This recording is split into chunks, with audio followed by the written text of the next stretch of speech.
यं शैवास्समुपासते शिव इति ब्रह्मेति वेदान्तिनः बौद्धाः बुद्ध इति प्रमाणपटवः कर्तेति नैयायिकाः अर्हं नित्यथ जैनशासनरतः कर्मेति मीमांसकाः सोऽयं वो विदधातु वाञ्छितफलं ತ್ರೈಲೋಕ್ಯನಾಥೋ ವಿಭುಃ.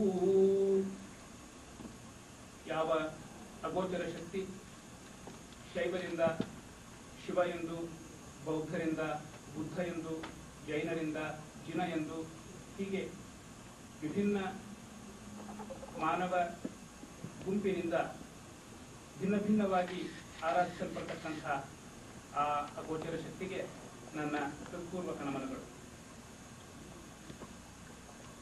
ಪ್ರಾರ್ಥನೆಯ ನಂತರ ಉಪನ್ಯಾಸದ ಆರಂಭದಲ್ಲಿ ಒಂದೆರಡು ಮಾತುಗಳನ್ನ ಹೇಳಲಿಕ್ಕೆ ಇಚ್ಛಿಸ್ತೇನೆ. ನನ್ನ ಸ್ನೇಹಿತರೊಬ್ಬರು ನಿನ್ನೆ ಹೇಳಿದರು, ಅಭಿಮಾನಿಗಳು, ಸಾವಿರಾರು ಜನ ಇದ್ದಾರೆ ಅಲ್ಲಿ, ಕನ್ನಡ ಸಾಹಿತ್ಯದ ಬಗ್ಗೆ ಮಾತನಾಡುವವರು ಎಲ್ಲರನ್ನೂ ಉದ್ದೇಶಿಸಿ ಮಾತನಾಡಿದ್ರೆ ಚೆನ್ನಾಗಿರ್ತಾ ಇತ್ತು, ದೊಡ್ಡ ಆಡಿಯನ್ಸ್ ಇರ್ತಾ ಇತ್ತು. ಅಲ್ಲಿ ರೂಮ್ ನಲ್ಲಿ ಮಾಡ್ತಾರೆ, ಒಂದು 10-20 ಜನ ಕೂತ್ಕೊಂಡಿರ್ತಾರೆ ಆಡಿಯನ್ಸು, ಉಳಿದವರು ಇದನ್ನು ಮಿಸ್ ಮಾಡ್ಕೋತಾರೆ ಅನ್ನೋ ಮಾತನ್ನ ಹೇಳಿದ್ರು. ನಾನು ಅವ್ರಿಗೊಂದು ಮಾತು ಹೇಳಿದೆ, ನೋಡಿ, ಕನ್ನಡ ಸಾಹಿತ್ಯ ಅದರಲ್ಲೂ ಕಾವ್ಯದ ಬಗ್ಗೆ ಮಾತು ಎಲ್ಲ ಆಡಿಯನ್ಸಿಗಲ್ಲ. ಡಾನ್ಸು, ಬೆಳಕು, ಥಳಕು, ಡ್ರಾಮಾ, ಚಪ್ಪಾಳೆ, ಈ ಗದ್ದಲದ ಗುಂಗಿನಲ್ಲಿ ಕುಳಿತವರಿಗೆ ಕನ್ನಡದ ಕಾವ್ಯದ ಬಗ್ಗೆ ನಾನು ಮಾತನಾಡ್ತೀನಿ ಅಂತ ಹೇಳೋದು ಬಹಳ ದುಸ್ಸಾಹಸ. ಅದಕ್ಕೇನೋ ಏನೋ ಕವಿ ನಿಸಾರ್ ಅಹಮದ್ ಅವರು ನಿನ್ನೆ ಬಹಳ ಸಂಕ್ಷಿಪ್ತವಾಗಿ ಮಾತನಾಡಿ ಮುಗಿಸಿದ್ರು. ಜನಗಳ ಮೂಡ್ ಬೇರೆ ಇರುತ್ತೆ. ನಮ್ಗೆಲ್ರಿಗೂ 2 ಪರ್ಸನಾಲಿಟಿ, ಒಂದು ಅಂತರಂಗದ್ದು, ಒಂದು ಬಹಿರಂಗದ್ದು. ಆ ಅಂತರಂಗದ ಕದ ಮುಚ್ಚಿಬಿಟ್ಟಿರುತ್ತೆ ಈ ವಾತಾವರಣದಲ್ಲಿ. ಕಾವ್ಯ ಅನ್ನೋದು ಒಂದು ರೀತಿ ಸ್ವಗತ. ನನ್ನ ಮನಸ್ಸಿನ ಒಂದು ಭಾಗ ನನ್ನ ಮನಸ್ಸಿನ ಇನ್ನೊಂದು ಭಾಗದ ಜೊತೆಗೆ ಮಾತನಾಡತಕ್ಕಂಥ ಒಂದು ಪ್ರಕ್ರಿಯೆ. ಅಷ್ಟು ಸೂಕ್ಷ್ಮವಾದ ಪ್ರಕ್ರಿಯೆಯನ್ನ ಅಂಥಲ್ಲಿ ಪ್ರೆಸೆಂಟ್ ಮಾಡೋಕೆ ಹೇಳೋರ್ಗೂ ಕೇಳೋರ್ಗೂ ಇಬ್ಬರಿಗೂ ಕಷ್ಟ. ಆದ್ರಿಂದ ಇದು ಒಳ್ಳೇದು ಅಂತ ಅಂದ್ಕೊಳ್ತೀನಿ ನಾನು. ನಾವು ಸಹೃದಯರು, ಒಂದೇ ರೀತಿ ಅಭಿರುಚಿ ಉಳ್ಳವರು, like minded people have gotten together in a room and we know what we want. ಏನಲ್ಲಿ ನಡೆಯುತ್ತೆ ಅದನ್ನು ನೋಡ್ಲೇಬೇಕಾದ ಅನಿವಾರ್ಯತೆ ಇಲ್ಲ. ಆದ್ದರಿಂದ ವ್ಯವಸ್ಥಾಪಕರಾಗಿರ್ತಕ್ಕಂಥ ನಮ್ಮ ಸ್ನೇಹಿತರಿಗೆ ನಾನು ಮೊದಲು ಅಭಿನಂದನೆಗಳನ್ನ ಸಲ್ಲಿಸ್ತಾ ಇದ್ದೇನೆ. ಇದು ಒಳ್ಳೆ ವ್ಯವಸ್ಥೆ. 4,000 ಜನ ಚಪ್ಪಾಳೆ ಹೊಡಿತಾರೆ. ಬರೀ ಮೆಚ್ಚಿದಾಗ ಅಲ್ಲ, ಬೇಡವಾದಾಗ್ಲೂ. ಕಾಲೇಜಿನಲ್ಲಿದ್ದಾಗ ಇದನ್ನು ನೋಡಿದ್ದೆ ನಾನು. ಇಂಡಿಯಾದಲ್ಲಿ ಅಧ್ಯಕ್ಷೀಯ ಭಾಷಣ ಮಾಡುವವರು ಹಂಗೆ ಹೊಡೆದೇ ಹೊಡೆಯೋದು. ಎದುರು ಕೂತವ್ರ ಗಮನನೇ ಇಲ್ಲ. ಒಂದಿಷ್ಟು ದೊಡ್ಡದೊಂದು ಪಿಂಡಿ ತಂದ್ಬಿಟ್ರು, ಅದು ತಿರುಗಿ ಹಾಕ್ತಾ ಇರೋದು. ಯಾರೋ ಬರ್ಕೊಟ್ಬಿಟ್ಟಿರ್ತಾರೆ ಭಾಷಣ. ಆ ಎದುರು ಕೂತ್ ತುಂಟು ವಿದ್ಯಾರ್ಥಿಗಳು ಚಪ್ಪಾಳೆ ಶುರು. ಇನ್ನೂ ವಾಕ್ಯ ಆರಂಭ ಆಗಿಲ್ಲ, ಚಪ್ಪಾಳೆ ಶುರು. ಮೊದಲು ಅವರಿಗೆ ಒಂದು ಭ್ರಮೆ ಬರುತ್ತೆ, ಏನು ಅಂದ್ರೆ ನನ್ನ ಭಾಷಣ ಮೆಚ್ಚಿ ಚಪ್ಪಾಳೆ ಹಾಕ್ತಿದಾರೋ ಏನೋ ಅಂತ. ಕೊನೆಗೆ ಅರಿವಾಗತ್ತೆ, ಏನಂದ್ರೆ ಭಾಷಣಕ್ಕಲ್ಲ ಚಪ್ಪಾಳೆ, ಇದು ಭಾಷಣ ನಿಲ್ಲಿಸೋಕೆ ಅಂತ. ಅಂತ ಒಂದು ಸನ್ನಿವೇಶದ ಸ್ಮರಣೆ ನಿನ್ನೆ ಆಡಿಯನ್ಸ್ ಅಲ್ಲಿ ತಂದು ಕೊಟ್ಟಾಗ ನಾನು ಗಾಬರಿ ಆದೆ. ಇವ್ರ ಜೊತೆಗೆ ಹೆಂಗಪ್ಪ ನಾಳೆ ಮಾತಾಡೋದು ಕಾವ್ಯದ ಸಿರಿಯ ಬಗ್ಗೆ ಅಂತ. ಆ ದೃಷ್ಟಿಯಿಂದಲೂ ಈ ಸೆಲೆಕ್ಟೆಡ್ ಆಡಿಯನ್ಸ್ ಏನಿದೆ ಅದು ನಮಗೆ ಬಹಳ ಒಳ್ಳೆ ವಾತಾವರಣವನ್ನು ಕಲ್ಪಿಸಿದೆ. ಯಾರದಾದ್ರೂ ಮನಸ್ಸಿನಲ್ಲಿ, ಮುಂದೆ ಮಾತನಾಡುವ ಮನಸ್ಸಿನಲ್ಲಿ ನಮಗೆ ದೊಡ್ಡ ಆಡಿಯನ್ಸ್ ಇಲ್ಲ ಅಂತ ಅನಿಸಿದ್ರೆ ಅವರಿಗೆ ಇದು ಒಳ್ಳೆಯದು, ನಾವು ಒದಗಿಸಿರ್ತಕ್ಕಂಥ ವಾತಾವರಣ ಅಂತಕ್ಕಂಥದನ್ನ ಕನ್ವೆ ಮಾಡಲಿಕ್ಕೆ ಒಂದೆರಡು ಮಾತುಗಳನ್ನು ಹೇಳಿದ್ದೇನೆ. ನಾನು ಒಂದು ದೊಡ್ಡ ಇದನ್ನು ತಗೊಂಡು ಬಂದೀನಿ. ಇದು ಕಳೆದ 3 ತಿಂಗಳಿಂದ ಕನ್ನಡ ಕಾವ್ಯಗಳನ್ನ ಅವಲೋಕಿಸಿ, ಆಗಲೇ ಅವರು ಹೇಳಿದ ಹಾಗೆ ಕನ್ನಡ ಕಾವ್ಯಗಳನ್ನು ಓದೋದು ಆತ್ಮಸಂತೋಷಕ್ಕೆ ಓದ್ತೀನಿ ನಾನು, ಬರೀ ಭಾಷಣಕ್ಕಲ್ಲ. ನಮ್ಮ ಸ್ನೇಹಿತರು ಬಂದು ಮಾತನಾಡಬೇಕು ಅಂತ ಕೇಳಿದಾಗ, ಅರಿಕೇಶ್ ಅವರು ಬಂದು ಕೇಳಿದಾಗ ನಾನು ಆಗ್ಲಿ ಅಂತ ಹೇಳಿದೆ. ಸಾಧಾರಣ 3 ತಿಂಗಳಿಂದ ದಿನ ಈ ನಿತ್ಯದ ಕೆಲಸದ ಮಧ್ಯೆ ಬಿಡುವು ಸಿಕ್ಕಾಗ ಕಾವ್ಯಗಳನ್ನು ಓದಿ ಅದು ಕಂಪ್ಯೂಟರ್ ಮೇಲೆ ಒಂದು ಫೈಲ್ ಮಾಡಿ ಮಾಡ್ಕೊಂಡಿದ್ದೀನಿ. ಅದ್ರ ಪ್ರಿಂಟ್ಔಟ್ ತಂದಿದ್ದೀನಿ. ಅಷ್ಟು ನಿಮ್ಮ ಮುಂದೆ ಓದ್ತಾ ಇಲ್ಲ. ಓದಕ್ ಶುರು ಮಾಡಿದ್ರೆ ನನಗೆ ಸಮಯದ ಪರ್ವೆ ಹೊರಟು ಹೋಗಬಹುದು. ಆದ್ರಿಂದ ಅರಿಕೇಶ್ ಅವರಿಗೆ ವಿಜ್ಞಾಪಿಸ್ಕೊಳ್ತಾ ಇದ್ದೀನಿ, ಅರ್ಧ ಗಂಟೆ ಆದ ಕೂಡಲೇ ಸ್ವಲ್ಪ ಕೈ ಎತ್ತು ಬಿಡ್ರಪ್ಪ, ನಮ್ಗೆ ಗೊತ್ತಾಗತ್ತೆ, ಚಪ್ಪಾಳೆ ಏನು ಬೇಕಿಲ್ಲ. ಆದ್ರಿಂದ ಇಷ್ಟು ವಿಜ್ಞಾಪನೆಯಿಂದ ನನ್ನ ಉಪನ್ಯಾಸವನ್ನು ಆರಂಭಿಸ್ತಾ ಇದ್ದೇನೆ. ಕನ್ನಡ ಕಾವ್ಯವನ್ನ 3 ಸ್ತರದಲ್ಲಿ ನಾವು ನೋಡಬಹುದು. ಪಂಪ, ರನ್ನ, ಹರಿಹರ, ರಾಘವಾಂಕ, ಷಡಕ್ಷರ ಮಹಾಕವಿ, ಹೀಗೆ ಅನೇಕ ಹಳೆ ತಲೆಮಾರಿನ ಕವಿಗಳು ಬಹಳ ಸುಂದರವಾದ ಕಾವ್ಯಗಳನ್ನು ರಚನೆ ಮಾಡಿದ್ದಾರೆ. ನಾವು ಪ್ರಾಯ ಈಗಿನವರು ಅದನ್ನು ತೆಗೆದು ನೋಡೋದೇ ಇಲ್ಲ. ತೊರವಿ ರಾಮಾಯಣ, ಕುಮಾರವ್ಯಾಸ ಭಾರತ, ಜೈಮಿನಿ ಭಾರತ, ಗಳಗನಾಥರು ಬರೆದಿರ್ತಕ್ಕಂಥ ಗದ್ಯ ಸಾಹಿತ್ಯ, ಆ ತಲೆಮಾರಿನ ಬಹಳ ರುಚಿಕರವಾದ ಸಾಹಿತ್ಯ. ಒಂದು ಸ್ಯಾಂಪಲ್ಗೆ ಇಲ್ಲಿ ನಿಮ್ಮ ಮುಂದೆ ಷಡಕ್ಷರ ಮಹಾಕವಿಯ 1-2 ಸಾಲುಗಳನ್ನು ನಿಮ್ಮ ಮುಂದೆ ಇಡ್ತಾ ಇದ್ದೇನೆ. ಮಾಡಿಸಿ ಕಂಬಲಾಶ್ವತರ ಗಾನ ಮರಂತರ ಮೆಲ್ದುವಾಣಿಯ ವೀಣೆಯ ನುಂಕು ವ್ಯಕ್ತಸರ ಮಂಕಡೆ ಗಂಟಿಣಿ ಅಗ್ರದೇಶದೋಳ್ ಜ್ಞಾನಸದಿರ್ಪಿಡಿಂಪುದಿದು ಪಾಡುವ ಗಂಧರ ರಂಕಡಂಗಿ ಕಲ್ಯಾಣಿಯ ಕಂತನಾಲಿಸುತ್ತೆ ಷಡ್ರಸ ಮಪ್ಪುವ ಪ್ರಬಂಧಮಂ. ನೀವು ಗಮನಿಸಿದ ಹಾಗೆ ಸಂಸ್ಕೃತ ಶಬ್ದ ಭೂಯಿಷ್ಠವಾದ ಕಾವ್ಯ ಇದು. ಅಂಬರಕೇಶ ಶಂಬರ ವಿಪಕ್ಷಮದಂಬುಜ ಗುಂಭಿ ಶೃಂಭಿತ ಶಂಬರ ಕಂಬು ಶಂಬರುಚಿ ಡಂಬರ ವಿಗ್ರಹ ವೀತದಂಭಹೇ ರಂಬ ಕದಂಬ ವಾಹಪಿತ ತುಂಬುರು ಕಂಬರ ಗಾನಲೋಲರೋ ಲಂಬ ಸಿತಾಂಬುದ ಪ್ರಭ ಗರಾಂಕಿತ ಕಂಧರ ಶಾಂಬವೀಧವ. ಹಿಂಗೆ ಮುಂದುವರೆದ ನಿದ್ದೆ ಮಾಡ್ತಿರೋದೇನೋ. ಶಾಂಬವೀಧವ ಅಂದ್ರೆ ಶಿವ, ಪರಶಿವ, ಅವನ ವರ್ಣನೆಯನ್ನ ಇಲ್ಲಿ ಮಾಡಿದ್ದಾರೆ. ಅಂಬರಕೇಶ ಅನ್ನೋದು ಶಿವನಿಗೆ ವಿಶೇಷಣ. ಶಂಬರ ವಿಪಕ್ಷ ಅಂದ್ರೆ ಶಂಬರಾಸುರನನ್ನು ಸಂಹರಿಸಿದವ ಅಂತ ಅರ್ಥ. ಮದಾಂಬುಜ ಗರ್ವ ಕುಂಭಿ ಅಂದ್ರೆ ಗರ್ವ ಎಂಬ ಕಮಲವನ್ನ ಆನೆಯಂತೆ ಕಿತ್ತಿ ಒಗೆದವ. ಇದೆಲ್ಲಾನು ನೀವು ಗಮನಿಸಿದಾಗ ಸಂಸ್ಕೃತದ ಛಾಯೆ ಬಹಳ ಆಳಕ್ಕೆ ಇಲ್ಲಿ ಪಡೆಯುತ್ತಿದ್ದನ್ನ ನೀವು ಕಾಣಬಹುದು. ಕನ್ನಡದ ಭಾಷೆ, ಛಂದಸ್ಸು, ಅಲಂಕಾರ, ವ್ಯಾಕರಣ ಎಲ್ಲದರ ಮೇಲೂ ಸಂಸ್ಕೃತದ ದಟ್ಟ ನೆರಳು ನಾವು ಕಾಣ್ತಾ ಇದ್ದೇವೆ. ಬಂಗಾಲದಲ್ಲಿ ಕವಿ ರವೀಂದ್ರನಾಥರು ಸಂಸ್ಕೃತ ಭಾಷೆಯ ಆಳವಾದ ಅಧ್ಯಯನದಿಂದ ಅನೇಕ ಸುಂದರ ಗದ್ಯ ಪದ್ಯ ರಚನೆಗಳನ್ನು ಮಾಡಿದ್ದಾರೆ. ಅದನ್ನ ಅಧ್ಯಯನಿಸಿ ನಮ್ಮಲ್ಲಿ ಕುವೆಂಪು ಮತ್ತು ಬೇಂದ್ರೆ ಅವರು ಆ ಶೈಲಿಯ ಅನುಕರಣೆಯಿಂದ ಅನೇಕ ಸುಂದರ ಪದ್ಯಗಳನ್ನ ರಚನೆ ಮಾಡಿದ್ದಾರೆ.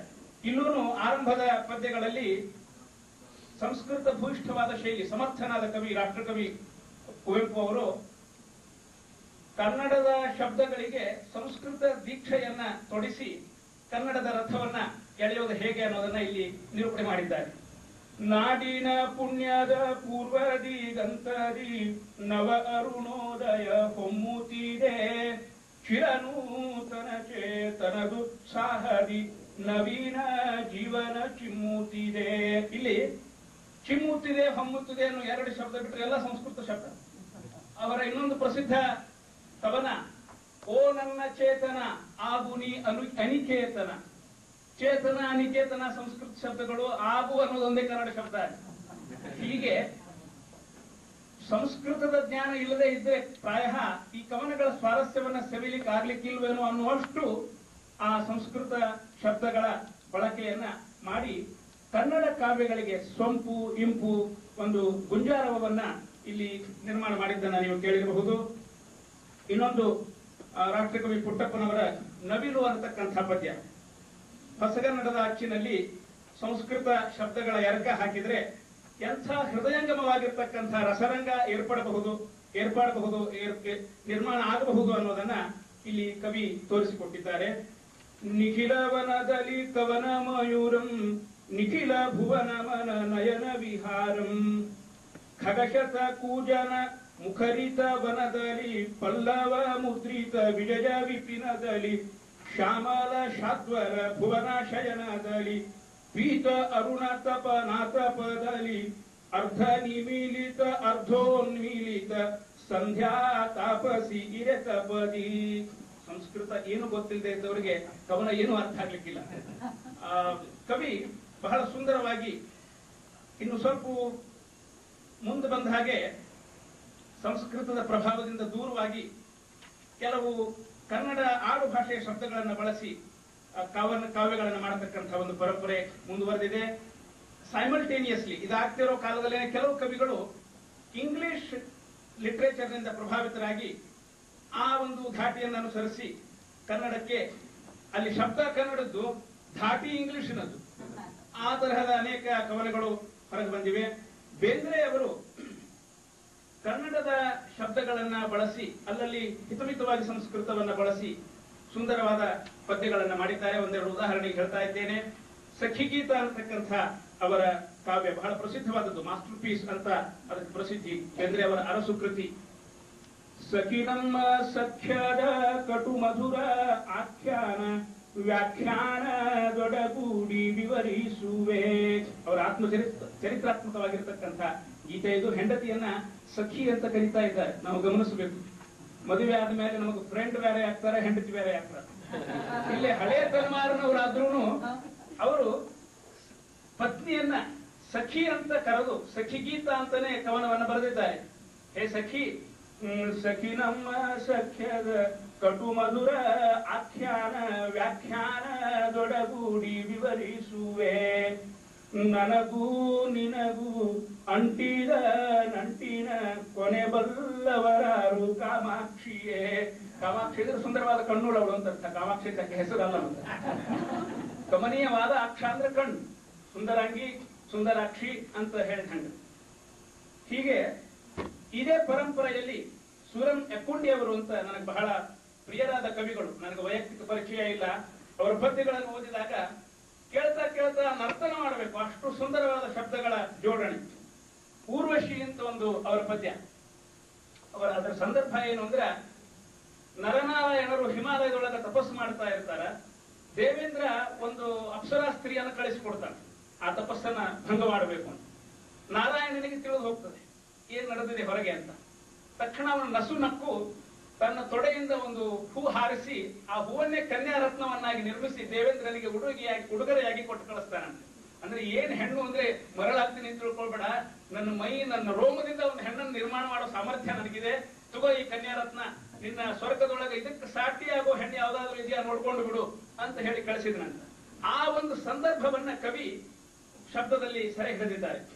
ಹೆಜ್ಜೆಯ ಮಂಜುಳ ಗೆಜ್ಜೆಯ ನಿಸ್ವನ ಕಲಮಧುರ ಸ್ವನ ತುಳಕಿಸಿತು, ಲಾಸ್ಯ ವಿಲಾಸಕ್ಕೆ ಪಲ್ಲವ ಹಾಸ್ಯಕ್ಕೆ ಅಪ್ಸರ ಲತೆಯರ ಬಳುಕಿಸಿತು.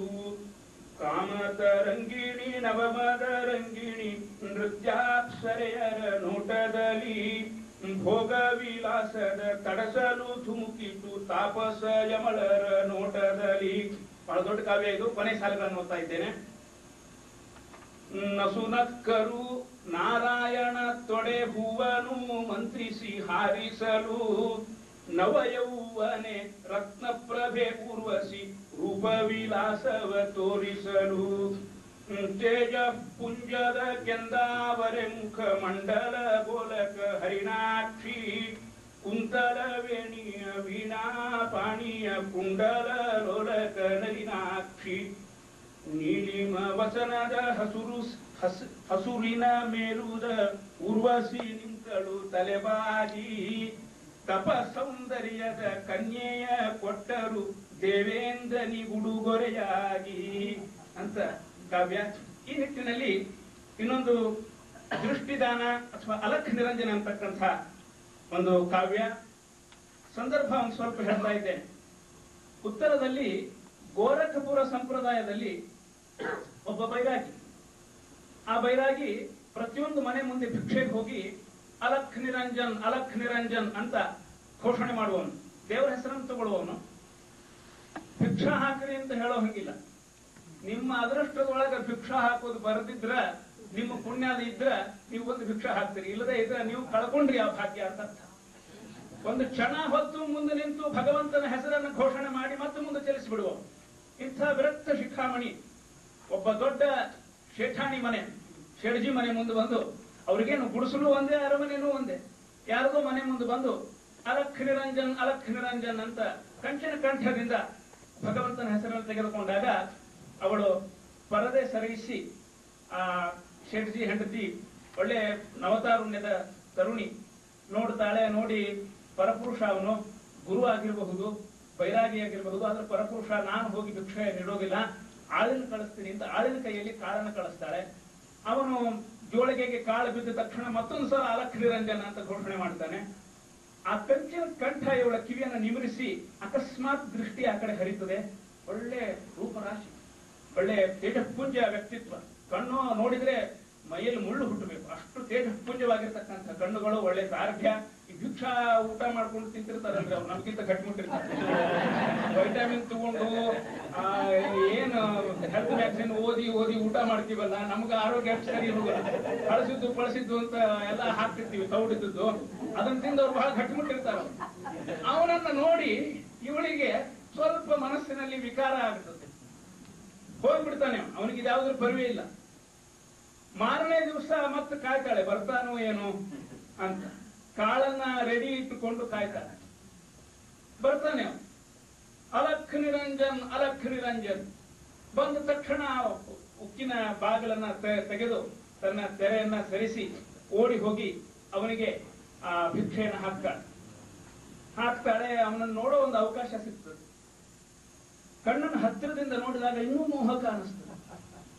ಮೋಹಕ ಅನಿಸಿದಾಗ ಚಾಪಲ್ಯ ತಾಳದೇನೆ ಒಂದು ಮಾತಂತಾಳೆ, ಅದೇನು ದೀಪ ಹಚ್ಚಿಟ್ಟಂಗಿದೆ ಕಣ್ಣಲ್ಲಿ, ಎಷ್ಟು ತೇಜಸ್ಸು ಕಣ್ಣಲ್ಲಿ, ಅಬ್ಬ ಅಂತ ಹೇಳ್ತಾನೆ. ಅವನಿಗೆ ಒಂದು ಕ್ಷಣ ಶಾಕ್ ಆಗ್ತದೆ. ಅಲಖ್ ನಿರಂಜನ್ ಅಂತ ಹೇಳಿ ಮುಂದೆ ಹೋಗ್ತಾನೆ. ಆಮೇಲೆ ಮಾರನೇ ದಿವಸ ಇವಳು ಅನ್ಕೋತಾಳೆ ಮನಸ್ಸಿನಲ್ಲಿ, ಮೆಸೇಜ್ ಮುಟ್ಟಿಲ್ವೋ ಏನೋ, ಇನ್ನೂ ಸ್ವಲ್ಪ ಕೆಲವು ಧಡ್ರಿ ಇರ್ತಾರೆ, ಅರಸಿಕರಿರ್ತಾರೆ, ಇನ್ನೂ ಸ್ವಲ್ಪ ಸ್ಪಷ್ಟವಾಗಿ ಮೆಸೇಜ್ ಕನ್ವೆ ಮಾಡ್ಬೇಕು ಮಾರನೇ ದಿವಸ ಬಂದ್ರೆ ಅಂತ ರೆಡಿ ಆಗಿರ್ತಾಳೆ. ಮಾರನೇ ದಿವಸ ಪುನಃ ಅಲಖ್ ನಿರಂಜನ್ ಬಂದಾಗ ಇವಳು ಓಡಿ ಬರ್ತಾಳೆ. ಏನೋ ಒಂದು ಅಸ್ವಾಭಾವಿಕವಾದ ಚಲನವಲನ ಕಾಣಿಸ್ತದೆ. ಇಬ್ಬರು ತನ್ನ ಸ್ನೇಹಿತರ ಹೊರಳಿನ ಮೇಲೆ ಎರಡೂ ತನ್ನ ಕೈಗಳನ್ನು ಹಾಕಿರ್ತಾನೆ. ಕುಂಟುತ್ತಾ ಬರ್ತಾ ಇರ್ತಾನೆ ಇವನು ಜೋಗಿ.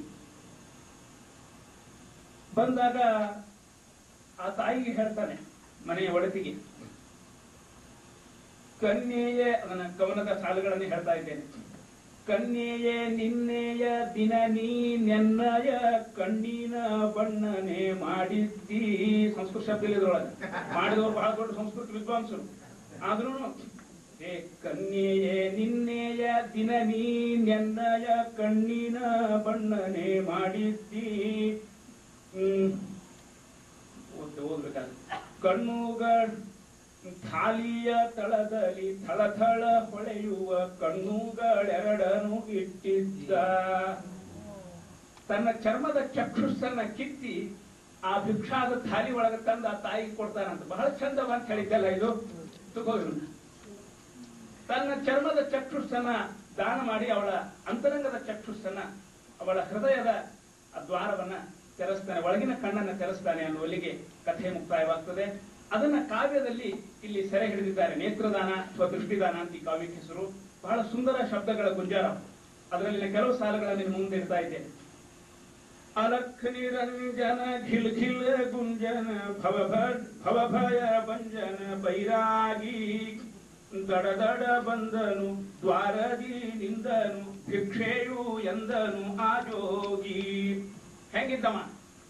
ಕಾಮನೆ ಕಾವಿಯ ನುಟ್ಟನೋ ತೊಟ್ಟನೋ ಸೋಮನೆ ಶಾಟಿಯ ಕಾಪಾಲಿ. ಕಾಮನೆ ಭಿಕ್ಷಾದವನ ವೇಷ ತೊಟ್ಟುಕೊಂಡು ಬಂದಾನೋ ಏನು, ಕಾವಿ ಉಟ್ಕೊಂಡು. ಕಾಮನೆ ಕಾವಿಯ ನುಟ್ಟನೋ ತೊಟ್ಟನೋ, ಚಂದ್ರನೇ ನೋಡಿದ ತಕ್ಷಣ ಮನಸ್ಸಿಗೆ ಆಹ್ಲಾದವನ್ನು ಹುಟ್ಟಿಸ್ತಕ್ಕಂಥ ಚಂದ್ರನೇ ಆ ಶಾಟಿ ಉಟ್ಕೊಂಡು ಬಂದು ನಿಂತನೋ ಏನು. ಸೋಮ ಅಂದ್ರೆ ಚಂದ್ರ. ಸೋಮನೆ ಶಾಟಿಯ ಕಾಪಾಲಿ. ಕಾವ್ಯವೇ ಕಾಯವ ಬಿಡಿದಿತೋ ಪಡೆದಿತೋ ರಸ ಋಷಿ ಕರವೇ ಜಪಮಾಲೆ. ಕವಿತಾ ಓದವರಿಗೆ ಕಾವ್ಯವನ್ನ ಕನ್ಯಾಕ್ ಹೋಲಿಸುವುದು, ಸುಂದರ ಪದಾರ್ಥಗಳಿಗೆ ಹೋಲಿಸುವುದು ಒಂದು ಹುಚ್ಚು.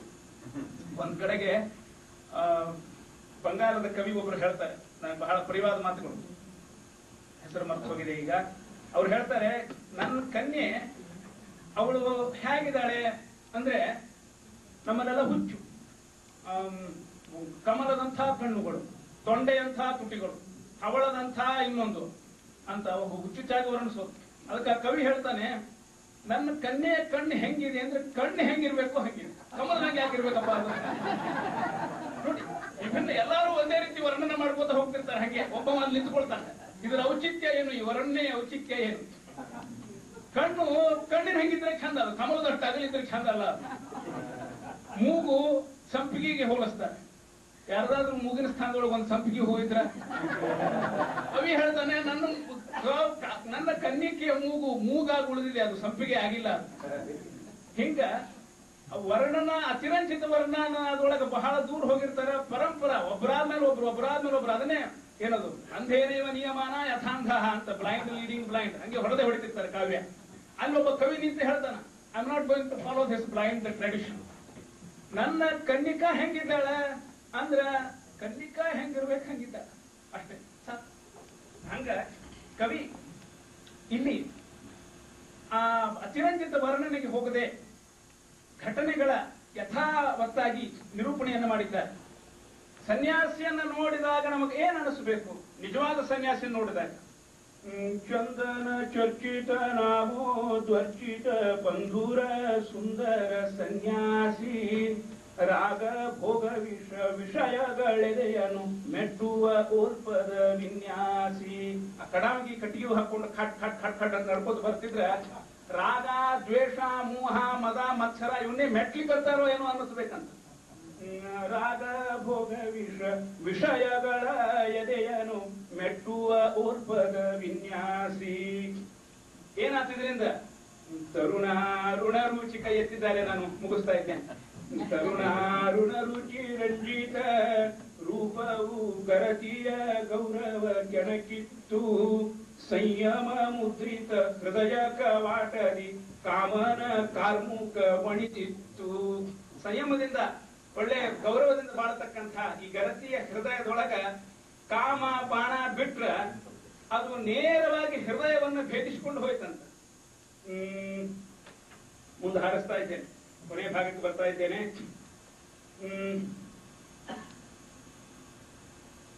ತಾಯಿಯೇ ಇದು ಆ ಕಣ್ಣನ್ನು ತಂದ ಸಂದರ್ಭ.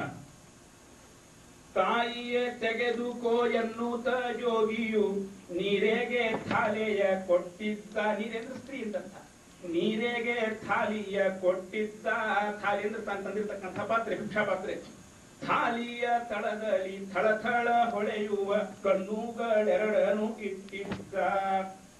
ತಾಯಿಯೇ ನಿನ್ನಯ ದಿನ ನೀನೆನ್ನಯ ಕಣ್ಣಿನ ಬಣ್ಣನೆ ಮಾಡಿದ್ದಿ, ಗರತಿಯ ಗೋರಿಯ ಕಟ್ಟಿದ ತೊಗಲಿನ ಆ ಕಣ್ಣು ಕಿತ್ತಿದೋ ತಂದಿರೇನು.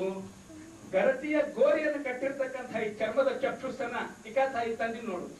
ಗರತಿಯ ಗೋರಿಯ ಕಟ್ಟಿದ ತೊಗಲಿನ ಆ ಕಣ್ಣು ಕಿತ್ತಿದೋ ತಂದಿರೇನು. ಅಲಖ್ ನಿರಂಜನ ನಡೆದನು ನಿರ್ವ್ಯಥೆಯ ಯೋಗಿ. ಆ ತಾಯಿ ಕಣ್ಣೊಳಗೆ ನೀರು ಅಂತಂತಿದ್ರು ನೋಡಿ, ಅದು ಅವಾಗೇನು ವ್ಯಥ ಇಲ್ಲ. ಅವ ನಡೆದನು ನಿರ್ವ್ಯಥೆಯ ಯೋಗಿ. ತೊಗಲಿನ ಕಣ್ಣು ಬಲಿ ಇಂದಲಿ ಜ್ಞಾನದ ಒಳಗಣ್ ತೆರೆಯಿಸಿ ಕುರುಡಾಗಿ. ತಾನು ಕುರುಡಾದ ಅವಳ ಒಳಗಣ್ಣನ್ನು ತೆರಗಿಸಿದ. ತೊಗಲಿನ ಕಣ್ಣು ಬಲಿ ಇಂದಲಿ ಜ್ಞಾನದ ಒಳಗಣ್ ತೆರೆಯಿಸಿ ಕುರುಡಾಗಿ. ಹೀಗೆ ಅನೇಕ ಸುಂದರ ಕಾವ್ಯಗಳನ್ನು ಮಾಡಿದ್ದಾರೆ. ಈ ಅಲಖ್ ನಿರಂಜನ್ ಅನ್ನೋ ಕಾವ್ಯವನ್ನು ಮಾಡಿದವರು ನನ್ನ ತಂದೆಯವರಾದ ಪಂಡಿತ್ ಪಂಢರೀನಾಥಾಚಾರ್ಯ ಗಲಗಲಿಯವರು. ಇದನ್ನ ಹೊಸ ನಿಮಿಷಗಳನ್ನ ಹಂಚಿಕೊಳ್ಳಲಿಕ್ಕೆ ಒಂದು ಅವಕಾಶವನ್ನು ಮಾಡಿಕೊಟ್ಟಿರ್ತಕ್ಕಂಥ ನಮ್ಮ ಮಿತ್ರರಾದ ಶ್ರೀ ಅರಿಕೇಶ್ ಅವರಿಗೂ ಮತ್ತು ಶ್ಯಾಮ್ ಸುಂದರ್ ಅವರಿಗೂ, ಇದರಲ್ಲಿ ಇನ್ವಾಲ್ವ್ ಆಗಿರತಕ್ಕಂಥ ಎಲ್ಲರಿಗೂ ಕೃತಜ್ಞತೆಗಳನ್ನು, ಮುಖ್ಯವಾಗಿ ರಸಿಕ ವೃಂದಕ್ಕೆ ಕೃತಜ್ಞತೆಗಳನ್ನು ಅರ್ಪಿಸಿ ನನ್ನ ಎರಡು ಮಾತುಗಳನ್ನು ಮುಕ್ತಾಯಗೊಳಿಸ್ತೇನೆ.